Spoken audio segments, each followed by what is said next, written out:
الاثنين دول عقد التخصيص كده نادي استاد خلاص. راحوا واخدين 30 فدان. ركز بقى يا شيخ، خدوا 30 فدان تمام. باعوهم لمين؟ عملوا شركه اونطه. عمرو الجنايني بنك تجاري الدولي. خد بقى اهو، ما انا بقول لك اهو، عايز راجل يطلع يرد. عمرو الجنايني بنك ايه؟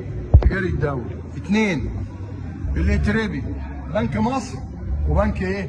الاهلي. هنا وهنا ادي ثلاثه. الشركه القابضه للنقل. انا بسالك يا محمود يا سعد، ايه علاقه الشركه القابضه للنقل بالرياضه؟ تمام؟ لا بياكد ان كامل الوزيري حاول يساعد وجاب لهم شركه تبعه عشان يدعمهم وهم فشلوا. طيب المفروض انت بتبيع، بعت الارض، فلوسها توديها فين؟